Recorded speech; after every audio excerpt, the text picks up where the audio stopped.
صحیح بخاری میں جو ہم سب سے بڑی بنیاد یہ قرار دیتے ہیں، 7 جگہوں پر بخاری میں رسول خدا اس کائنات سے جانے والے تھے تو انہوں نے مسلمانوں کو کہا آتونی بصفحۃ ودوات، میرے لیے ایک صفحہ لاؤ اور ایک قلم لاؤ، اکتب لکم لن تضلوا بعدی، ایک ایسی چیز لکھوں کہ جس کے بعد تم کبھی گمراہ نہ ہو جاؤ۔ کہتے یہاں پر قلم اور دوات لایا گیا۔ ایک صحابی آگے بڑھے، انہوں نے قلم و دوات رسول سے لیا، قلم بھی توڑا، کاغذ بھی پھینک دیا، اور یہ جملہ یہ موجود ہے، ان الرجل لیحجر غلب علیہ الوجع، یہ جو شخص ہے الیاذ باللہ ہذیان بول رہا ہے، غلب علیہ الوجع، اس کے اوپر یہ جو بیماری ہے، وجع ہے، یہ جو درد ہے، اس نے اس کو کیا کر دیا ہے؟ غلبہ کر دیا ہے۔ فرماتے یہاں پہ جتنے لوگ موجود تھے، یعنی مجمع صحابیوں کا جتنے لوگ موجود تھے، ان میں 2 گروپ ہو گئے، ایک نے کہا رسول خدا کو دیا جائے، ایک نے کہا رسول خدا کو نہ دیا جائے۔ اب نبی بیمار ہیں، یہاں پہ جھگڑا شروع ہو گیا۔ جب جھگڑا شروع ہو گیا، یہاں پر رسول خدا نے شدید غصے اور اس نے کہا کہ مجھے ترک کر کے یہاں سے نکل جاؤ۔ اس کے بعد فرماتے رسول خدا کا کیا ہو گیا؟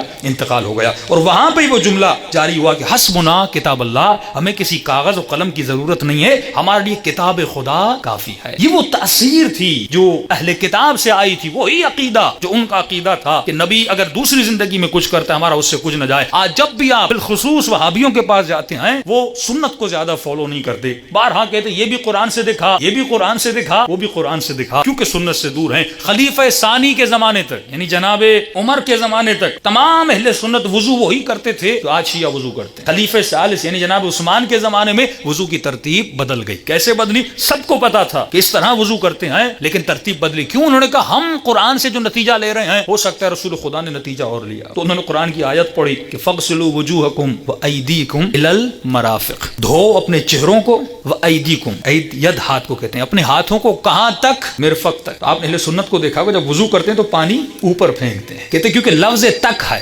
الا تک کی معنی دیتا ہے، کہاں تک؟ مرفق تک۔ ہم شیعہ استدلال کیا کرتے ہیں؟ ہم کہتے ہیں اگر کسی نے کہا کہ دیوار کو دھو یا رنگ کرو چھت تک، تو یہ تک جو ہے اس کی سائز کو بیان کرتا ہے، ہاتھ یہاں تک بھی ہو سکتا ہے، یہاں تک بھی ہو سکتا ہے، یہاں تک بھی ہو سکتا ہے، تو اللہ نے سائز کو بیان کیا، تجھے کہاں تک ہاتھوں کو دھونا ہے؟ یہاں تک دھونا ہے، لیکن دھونے کا بھی ایک طریقہ ہوتا ہے۔ کوئی ایسا رنگ ساز بتائیے جو دیوار کو نیچے سے اوپر تک رنگ لگاتا، اوپر سے نیچے لگاتے ہیں، نیچے سے اوپر، بھائی اگر نیچے سے اوپر جائے گا پھر اوپر والے چھینٹے نیچے گریں گے، یعنی اگر میں پانی ایسے ڈال رہا ہوں یہ چھینٹے سارے واپس آئیں گے نا، اگر نیچے سے رنگ کروں گا تو اوپر جاؤں گا تو چھینٹے پھر نیچے گریں گے۔ وہ کون سا گاڑی والا جو گاڑی کو نیچے سے اوپر تک دھوئے؟ تو یہ اصول دین میں یا فقہ الاصول میں ہم بتاتے ہیں، کچھ عقل بھی انسان استعمال کرے۔ جب رسول خدا بتا کر گئے تو بہت سارے ایسے قوانین جنہوں نے کہا ہمیں قرآن سے یہ سمجھ میں آتا ہے لہٰذا ہم اس کو ایسے کرتے ہیں، فقیہ نے کہا مجھے یہ سمجھ آتا ہے، امام نے کہا مجھے یہ سمجھ آتا ہے، لہٰذا رد و بدل ہوا۔ الفقہ علی المذاہب الاربعہ، جب یہ آپ کتاب پڑھیں گے اس میں تمام تر بتایا گیا ہے کہ دین میں رد و بدل کہاں سے آیا، اذان کا اضافہ کہاں سے آیا۔ اسے آپ کہتے ہیں سیرت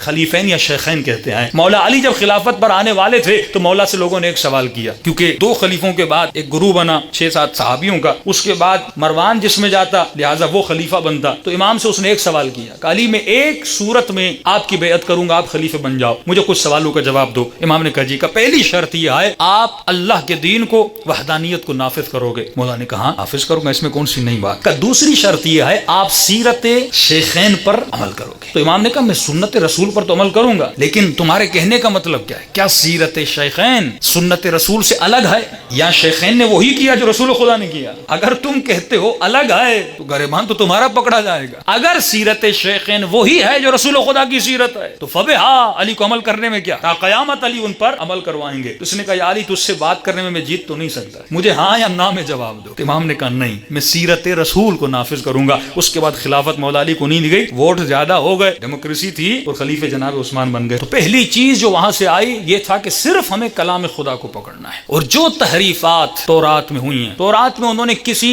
نبی کو، حضرت موسیٰ کو انہوں نے نبی مانا، اس کے بعد حضرت سلیمان اور داؤد، اتنے گندے واقعات، یعنی عصمت انبیاء کے وہ قائل نہیں ہیں۔ الیاذ باللہ جناب لوط کے لیے انہوں نے لکھا ہے کہ جناب لوط نے الیاذ باللہ انہوں نے زنا کی۔ جناب داؤد کے لیے انہوں نے لکھا ہے الیاذ باللہ، ان کے لیے بھی یہی لکھا ہے۔ حضرت سلیمان کے لیے لکھا ہے وہ شراب پیتے تھے۔ ایسے ایسے واقعات انہوں نے خود لکھے، ان کی اپنی کتابوں میں، آج کی حاضر تورات میں وہ ساری چیزیں موجود ہیں۔ تبھی خدا جناب سلیمان کی عزت و آبرو کے لیے قسم کھاتا ہے، تبھی خدا قرآن میں کبھی کبھی جبرائیل کی آبرو کے لیے قسم کھاتا ہے۔ یہ کن کے عقیدوں کو پروردگار عالم رد کر رہا ہے؟ آل یہود کے عقیدوں کو پروردگار عالم رد کر رہا ہے۔